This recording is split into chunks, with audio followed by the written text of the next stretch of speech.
Le phare des sanguinaires d'Alphonse Daudet. Cette nuit, je n'ai pas pu dormir. Le Mistral était en colère, et les éclats de sa grande voix m'ont tenu éveillé jusqu'au matin. Balançant lourdement ses ailes mutilées, qui sifflaient à la bise comme les agrès d'un navire, tout le moulin craquait, des tuiles s'envolaient de sa toiture en déroute. Au loin, les plus serrés, dont la colline est couverte, s'agitaient et bruissaient dans l'ombre. On se serait cru en pleine mer. Cela m'a rappelé tout à fait mes belles insomnies d'il y a 3 ans, quand j'habitais le phare des sanguinaires, là-bas sur la côte corse, à l'entrée du golfe d'Ajaccio. Encore un joli coin que j'avais trouvé là pour rêver et être seul. Figurez-vous une île rougeâtre et d'aspect farouche. Le phare à une pointe, à l'autre une vieille tour génoise, où de mon temps logeait un aigle. En bas, au bord de l'eau, un lazaret en ruine, envahi de partout par les herbes. Puis des ravins, des maquis, de grandes roches, quelques chèvres sauvages, de petits chevaux corses gambadant la crinière au vent. Enfin, là-haut, tout en haut, dans un tourbillon d'oiseaux de mer, la maison du phare, avec sa plateforme en maçonnerie blanche, où les gardiens se promènent de long en large, la porte verte en ogive, la petite tour de fonte, et au-dessus la grosse lanterne à facettes, qui flambe au soleil, et fait de la lumière même pendant le jour. Voilà l'île des sanguinaires, comme je l'ai revue cette nuit en entendant ronfler mes pins. C'était dans cette île enchantée qu'avant d'avoir un moulin, j'allais m'enfermer quelquefois, lorsque j'avais besoin de grand air et de solitude. Ce que je faisais, ce que je fais ici, moins encore, quand le Mistral ou la tramontane ne soufflait pas trop fort, je venais me mettre entre deux roches au ras de l'eau, au milieu des goélands, des merles, des hirondelles, et j'y restais presque tout le jour, dans cette espèce de stupeur et d'accablement délicieux que donne la contemplation de la mer. Vous connaissez, n'est-ce pas, cette jolie griserie de l'âme? On ne pense pas, on ne rêve pas non plus. Tout votre être vous échappe, s'envole, s'éparpille. On est la mouette qui plonge, la poussière d'écume qui flotte au soleil entre deux vagues, la fumée blanche de ce paquebot qui s'éloigne, ce petit corailleur à voile rouge, cette perle d'eau, ce flocon de brume, tout excepté soi-même. Oh, que j'en ai passé dans mon île de ces belles heures de demi-sommeil et d'éparpillement. Les jours de grand vent, le bord de l'eau n'étant pas tenable, je m'enfermais dans la cour du lazaret, une petite cour mélancolique, tout embaumée de romarin et d'absinthe sauvage. Et là, blotti contre un pan de vieux mur, je me laissais envahir doucement par le vague parfum d'abandon et de tristesse qui flottait avec le soleil dans les logettes de pierre, ouvertes tout autour comme d'anciennes tombes. De temps en temps, un battement de porte, un bond léger dans l'herbe. C'était une chèvre qui venait brouter à l'abri du vent.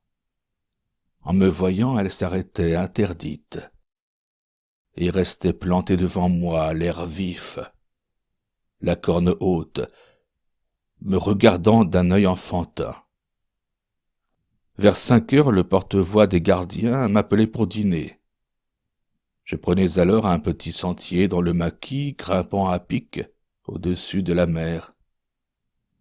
Et je revenais lentement vers le phare, me retournant à chaque pas sur cet immense horizon d'eau et de lumière qui semblait s'élargir à mesure que je montais. Là-haut, c'était charmant. Je vois encore cette belle salle à manger à larges dalles, à lambris de chêne, la bouillabaisse fumant au milieu, la porte grande ouverte sur la terrasse blanche, et tout le couchant qui entrait.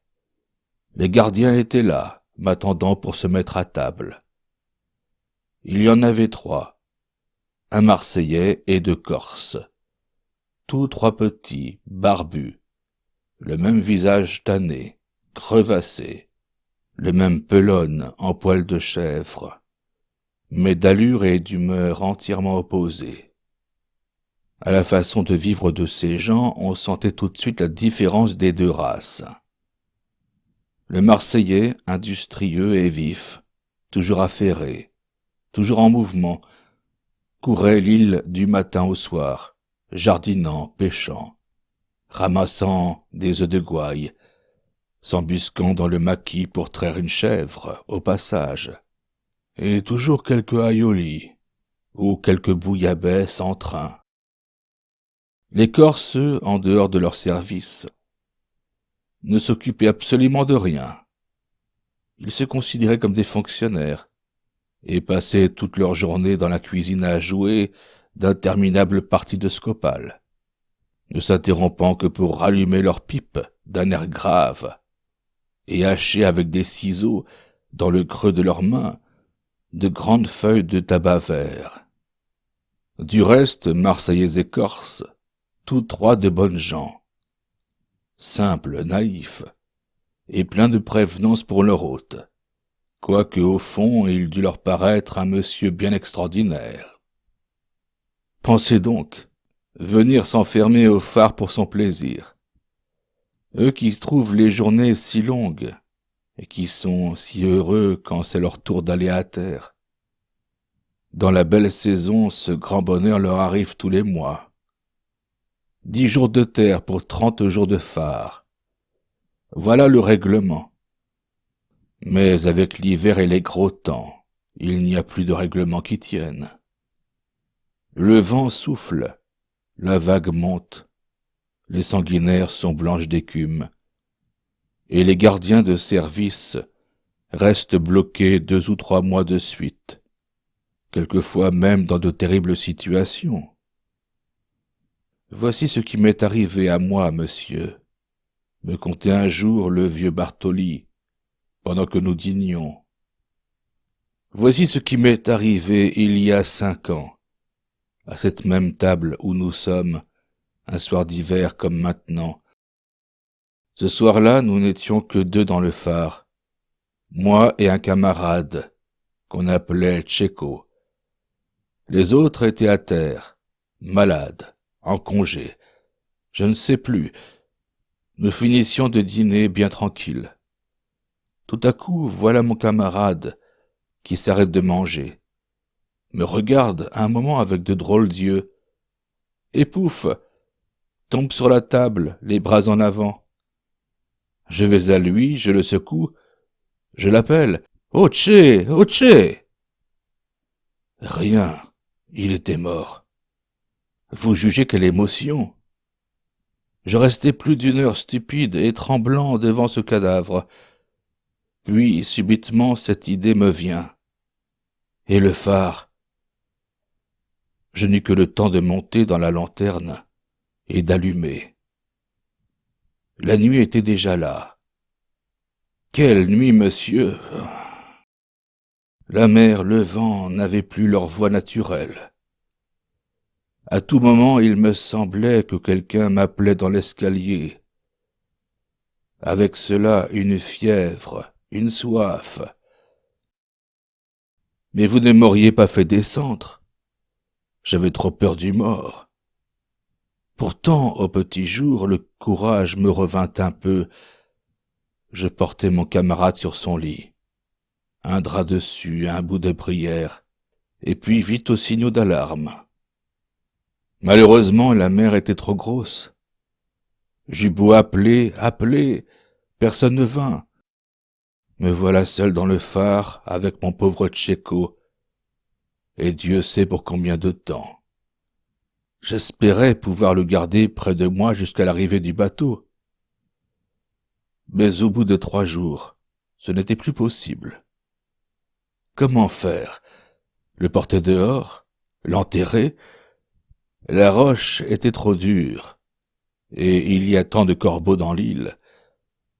C'était pitié de leur abandonner ce chrétien.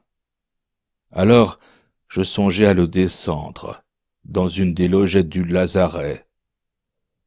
Ça me prit tout un après-midi, cette triste corvée-là, et je vous réponds qu'il m'en fallut du courage.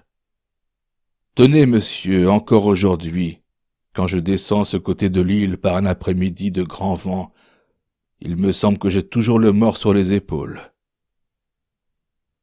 Pauvre vieux Bartoli! La sueur lui en coulait sur le front, rien que d'y penser. Nos repas se passaient ainsi à causer longuement. Le phare, la mer, des récits de naufrages, des histoires, de bandits corses. Puis, le jour tombant, le gardien du premier quart allumait sa petite lampe, prenait sa pipe, sa gourde, un gros Plutarque à tranche rouge, toute la bibliothèque des sanguinaires, et disparaissait par le fond. Au bout d'un moment, c'était dans tout le phare un fracas de chaînes, de poulies, de gros poids d'horloge qu'on remontait. Moi, pendant ce temps, j'allais m'asseoir dehors sur la terrasse. Le soleil, déjà très bas, descendait vers l'eau de plus en plus vite, entraînant tout l'horizon après lui. Le vent fraîchissait, l'île devenait violette. Dans le ciel, près de moi, un gros oiseau passait lourdement. C'était l'aigle de la tour génoise qui rentrait. Peu à peu, la brume de mer montait. Bientôt, on ne voyait plus que l'ourlet blanc de l'écume autour de l'île. Tout à coup, au-dessus de ma tête, jaillissait un grand flot de lumière douce. Le phare était allumé, laissant toute l'île dans l'ombre. Le clair rayon allait tomber au large sur la mer, et j'étais là, perdu dans la nuit, sous ces grandes ondes lumineuses qui m'éclaboussaient à peine en passant. Mais le vent fraîchissait encore. Il fallait rentrer. À tâtons, je fermai la grosse porte. J'assurai les barres de fer.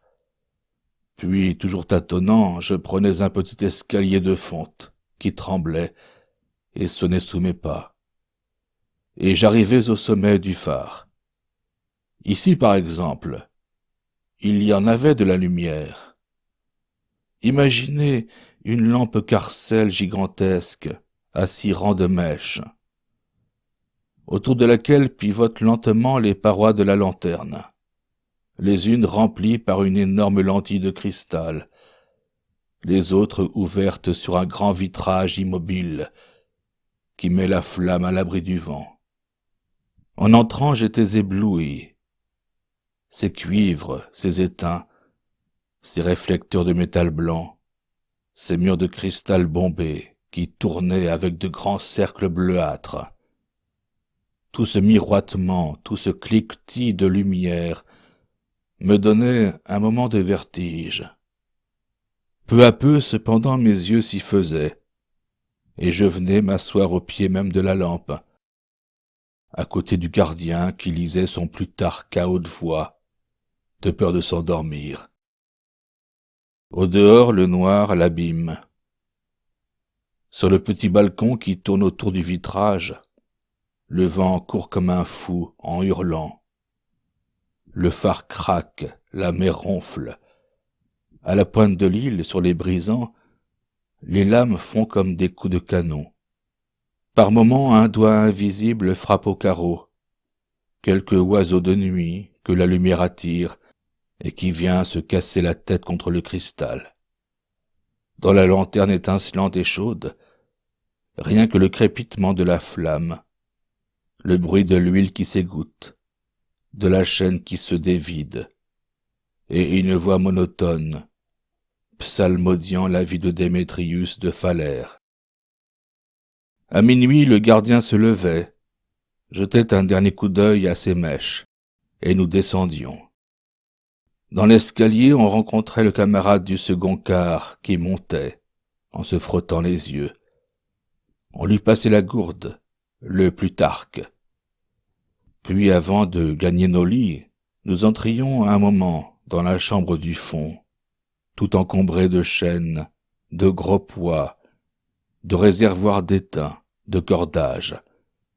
Et là, à la lueur de sa petite lampe, le gardien écrivait sur le grand livre du phare, toujours ouvert.